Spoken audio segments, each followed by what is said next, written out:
Hi friends, welcome to my channel. ఈరోజటి video చాలా ఇంట్రెస్టింగ్గా ఉందండి. వీడియోని ఎక్కడా స్కిప్ చేయకుండా ఎండ్ వరకే చూసేయండి.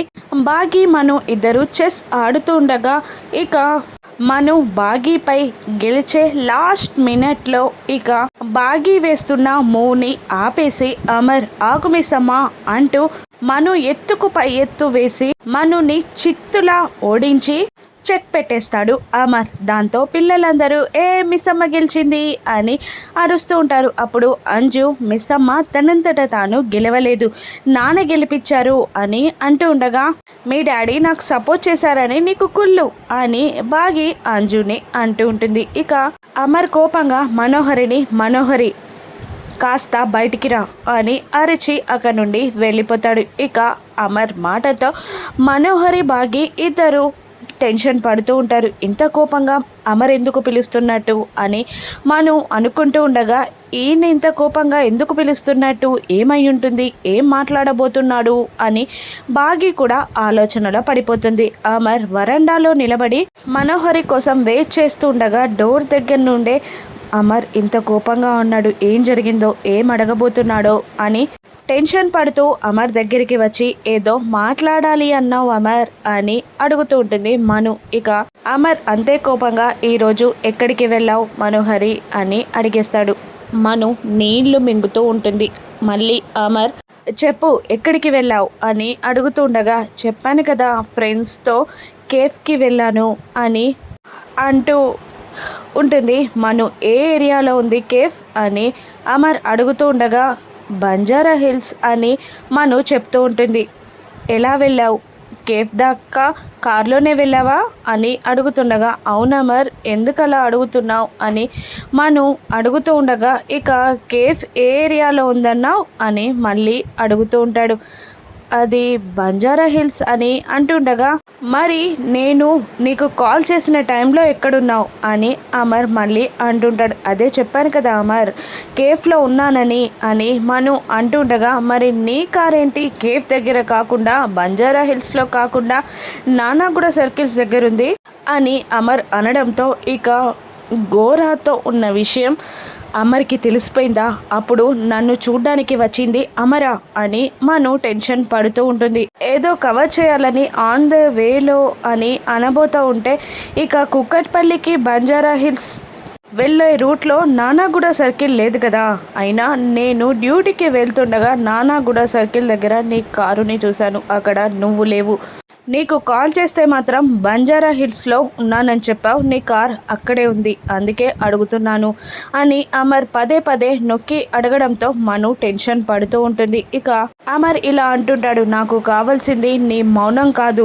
నువ్వు ఏదో నిజం దాస్తున్నావని నాకు అనిపిస్తుంది, నాకు కావాల్సింది నీ సమాధానం మనోహరి అని గట్టిగా అరవడంతో ఇక మను కంగారు పడిపోతూ ఉంటుంది. అవునమర్ నేను అబద్ధమే చెప్పాను, నానాగూడ సర్కిల్కే వెళ్ళాను, కానీ నేను వెళ్ళింది ఫ్రెండ్స్తో కాదు, ఇల్లు వెతుక్కోవడానికి వెళ్ళాను అని అప్పటికప్పుడు కథ అల్లి మను చెప్పేస్తూ ఉంటుంది. ఇల్లు వెతుక్కోవడానిక, ఎందుకు అని అమర్ అంటూ ఉండగా ఇక నాకు నీకు ఏ సంబంధం లేదు, ఆరు కూడా ఇక్కడ లేదు, ఈ ఫ్యామిలీతో నాకు బంధం లేదు, నేను ఇక్కడ ఉండాల్సిన రీజన్ లేదు, పైగా మొన్న వినాయక చవితి నాడు నా తెలివి తక్కువతనంతో ఈ ఫ్యామిలీకి పెద్ద ఆపదే తీసుకొచ్చాను, అందుకనే నేను సపరేట్గా ఉండడానికి ఇల్లు వెతుక్కుంటున్నాను అని మను అనగానే ఇక అమర్ ఇలా అంటుంటాడు, నువ్వు ఆరు ఫ్రెండ్వి, ఎన్నాళ్ళైనా ఈ ఇంట్లో ఉండాల్సిన అధికారం నీకుంటుంది, కానీ నువ్వు అలా ఉండలేను, నేను సపరేట్గానే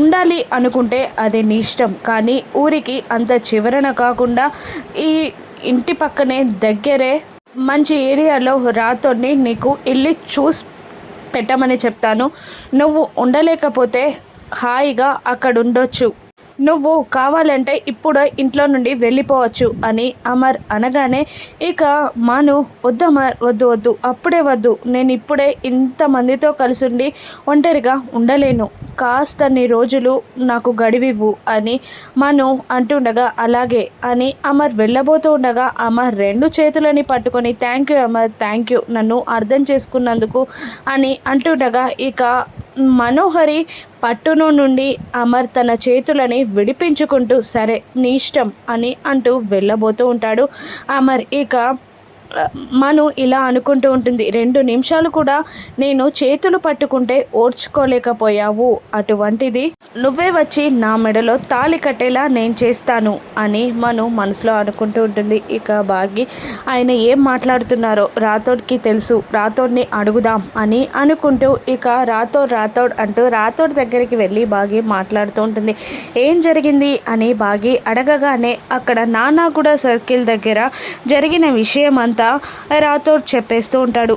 ఏంటి, ఒక చోట ఉన్నానని చెప్పి ఆ చోట కాకుండా మనోహరి వేరే చోట్లో ఉందా అని బాగి అడుగుతుండగా, అవును, నేను వెళ్ళి వెతుకుతున్నాను, కానీ అంతలోనే సార్ కాల్ చేశారు, అందుకే వచ్చేసాను అని రాథోడ్ అంటూ ఉంటాడు. అది ఏ ఏరియా అన్నావు అని బాగి అడుగుతుండగా, నానాగూడ సర్కిల్ దగ్గర టెంపుల్ దగ్గర నుంచి రైట్ తీసుకుంటే ఒక ఇల్లు అని చెప్పగానే పక్క నుండి ఆ మాటలన్నీ వింటున్న ఆరు అడ్రస్ ఎవరిదో కనుక్కొని, గోరాతో మనుకి సంబంధం ఏంటి అని ఆలోచిస్తూ ఆ తాయెత్తుని గుర్తు తెచ్చుకొని, అంటే పౌర్ణమి నాడు ఇదేదో చెయ్యబోతుంది, ఖచ్చితంగా అది పౌర్ణమి నాడు ఏం చేయకుండా నేను అడ్డుకోవాలి అని ఆరు అనుకుంటూ ఉంటుంది. ఇక బాగి ఇలా అంటుంటుంది, ఈసారి తనేదో గట్టిగా ప్లాన్ చేసింది, తనకన్నా ముందు ఆ ప్లాన్ని మనం తెలుసుకోవాలి రాథోడ్ అని బాగి అంటుండగా, ఇంకా ప్లాన్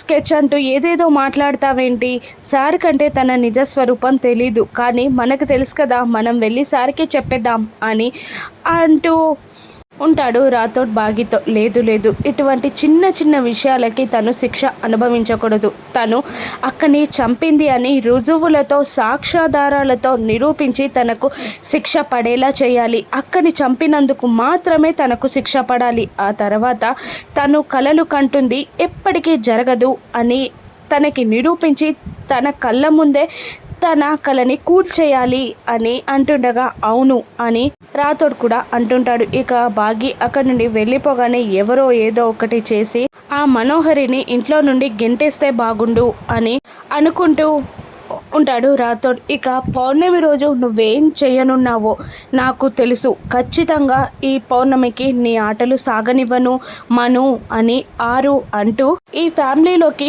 మనుని తీసుకొచ్చింది నేనే కాబట్టి నేనే దాన్ని ఇంటి నుండి గెంటేస్తా, తులసి వనంలో గంజాయి మొక్కను ఉండనివ్వను, దాన్ని పీకి పారేస్తా, ఈ పౌర్ణమి రోజు నువ్వో నేనో తేల్చుకుందాం అని ఆరు ఛాలెంజ్ చేస్తూ ఉంటుంది మనుతో. ఇక తెల్లవారుతుంది, అమ్ముకి జడలు వేస్తూ ఉంటుంది బాగి. ఇక అప్పుడే షూ తీసుకొని వచ్చి అంజు షూ వేసుకుంటూ ఉండగా, కాస్త తొందరగా అవ్వనివ్వు, లేట్ అవుతుంది అని బాగి అంటుండగా, ఇక అంజు ఇలా అంటుంటుంది, ఇంత అడిగే బదులు కాస్త మార్నింగ్ లేపొచ్చు కదా అని అనేస్తుంది. ఇక అందరూ కోపంగా అంజుని చూస్తూ ఉంటారు, ఎందుకంటే బాగి, అమ్ము, ఆనంద్, ఆకాష్ అప్పటికే అంజుని నిద్ర లేపడానికి శత విధాల ప్రయత్నించి వాళ్ళ వల్ల కాక ఊరుకుంటారు. ఇక వాళ్ళందరూ అలా చూస్తూ ఉండగా, సందు దొరికితే చాలు నా పైన సెటైర్ లేయడానికి రెడీగా ఉంటారు, ఫస్ట్ పని కానివ్వండి అని అంజు అంటుంటుంది. ఇక అమ్ముకి జడలు వేశాక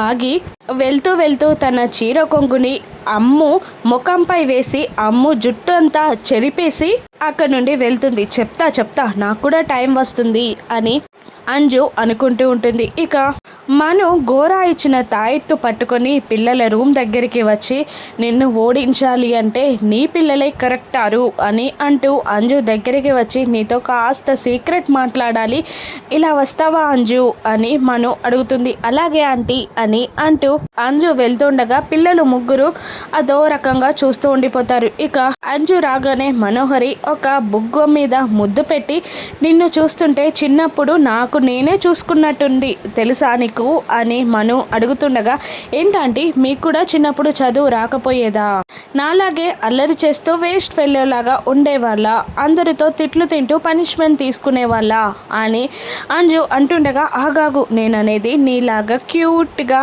ఇంటెలిజెంట్గా ఉండేదాన్ని అని చెప్తున్నా అని అంటుండగా అంజు మెలకలు తిరుగుతూ ఉంటుంది. నాకు ఒక హెల్ప్ చేస్తావా అని అడుగుతుండగా, చేస్తానండి. అవును, నాకు ఒక డౌట్. మీకు కూడా పెళ్ళై ఉంటే, మీరు పెళ్ళి చేసుకొని ఉంటే నాలాగే మీకు ఒక కూతురుండి తనని రెడీ చేసి స్కూల్కి పంపించేవాళ్ళు కదా అని అంటుండగా మను మనసులో ఆ జీవితం వద్దు అనుకునే కదా ఇక్కడి దాకా వచ్చింది అని అనుకుంటూ ఉంటుంది. నాకు ఒక హెల్ప్ చేస్తావా అని మళ్ళీ అడుగుతుండగా చెప్పండి ఆంటీ అని అంజు అంటుంటుంది. ఇక ఆ తాయెత్తుని అంజుకి చూపిస్తూ, ఇది రేపు నేను నీ దగ్గరికి వచ్చి నీకు ముద్దు పెట్టాక నాకు ఈ తాయెత్తు కట్టాలి అని అంటుండగా అంజు అనుమానంగా చూస్తూ ఉంటుంది.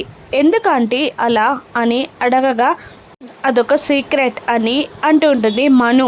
ఇక మిగతా ముగ్గురు పిల్లలకి కాకుండా నీకే ఎందుకు చెప్పానో తెలుసా, నువ్వైతే మర్చిపోకుండా ఇంటెలిజెంట్ లాగా ఉంటావు కదా అందుకే అని అంటూ ఉంటుంది మను. అలాగే ఆంటీ అని అంటూ, ఇప్పుడు కట్టుకోవచ్చు కదా, ఇక్కడే ఉన్నారు కదా, నేను కట్టేస్తా అని అంటూ ఉంటుంది అంజు. ఇప్పుడు వద్దమ్మా అని మను అంటుంటుంది. ఇక ఆ తాయెత్తుని వేసుకొని జేబులోకి రూమ్లోకి వెళ్ళేసరికి పిల్లలు ముగ్గురు ఏం మాట్లాడింది అని అడుగుతుండగా పెద్దవాళ్ళ మాటలు మీకు అనవసరం అని అంటూ ఫోజులు కొడుతూ ఉంటుంది అంజు. ఇక అమ్ము బాగీని డాడీ ఎక్కరా అని అడుగుతుండగా ఇక పని మీద బయటికి వెళ్ళారు అని అంటూ ఉంటుంది బాగీ. అమర్ వాళ్ళ సుపీరియర్ని కలవడానికి వెళ్తాడు. ఇక రాగానే షేక్ హ్యాండ్ ఇస్తాడు అమర్. చెప్పండి అని అమర్ అడుగుతుండగా, నువ్వు చెప్పినట్టు సంజయ్ ఫోన్ని ట్రేస్ చేసి అరవింద్ ఉండే స్థలం దగ్గర రైడ్ చేపించాను, కానీ అక్కడ అరవింద్ లేడు, నిన్న నైటే వెళ్ళిపోయాడట అని సుపీరియర్ చెప్తుండగా, అవునా అని అమర్ అంటుంటాడు. నువ్వు నీ ఫ్యామిలీ ఇంకా జాగ్రత్తగా ఉండాలి, సంజయ్ దొరికిపోయాడు కాబట్టి అరవింద్ ఇంకాస్త జాగ్రత్తగా ఉంటాడు అని అంటూ ఉంటాడు సుపీరియర్. అలాగే సార్ అని అమర్ అంటూ, నాకు అప్పచెప్తారా, నేను నిజం కక్కిస్తాను అని అమర్ అంటుండగా, ఆ పనిలో మన వాళ్ళు ఉన్నారు, సరే నేను ఆఫీస్లోకి వెళ్తాను అని ఆ సుపీరియర్ అంటూ ఉండగా, సార్ నా దగ్గర ఒక ప్లాన్ ఉంది అరవింద్ని పట్టుకోవడానికి అని అమర్ అనేస్తాడు. ఏంటది అని సుపీరియర్ అడుగుతుండగా, నేను నా భార్యని తీసుకొని ఏ సెక్యూరిటీ లేకుండా బయటికి వెళ్తాను, అప్పుడు అరవిందే నన్ను వెతుక్కుంటూ వస్తాడు, అప్పుడు పట్టుకోవచ్చు అని అమర్ అంటుండగా, అరవింద్ కోసం నువ్వు నీ భార్య రిస్క్లో పడతారా, అది తప్పు అని అంటూ ఉంటాడు ఆ సుపీరియర్. లేదు సార్, అరవింద్ బయట తిరగడం చాలా ప్రమాదం, పైగా నేను ఇండియన్ ఆర్మీకి సంబంధించిన వ్యక్తిని, ఈ డ్యూటీలో జాయిన్ అయినప్పుడే దేశం కోసం నా ప్రాణాలైనా అర్పిస్తానని ప్రమాణం చేశాను సార్, నాకు ఇదొక లెక్క కాదు అని అమర్ అంటూ ఉంటాడు. ఇక అమర్ వేసిన ప్లాన్ ప్రకారం అరవింద్ని పట్టుకుంటాడా, లేదంటే బాగీతో కలిసి అమర్ డేంజరస్లో పడిపోతాడా, ఈ ప్రయాణంలో బాగీ పైన అమర్కి ప్రేమ మొదలవనుందా, పౌర్ణమి నాడు 6 మను ఇద్దరిలో ఎవరు గెలుస్తారు, రాను ఎపిసోడ్స్లో చూద్దాం. Thank you for watching.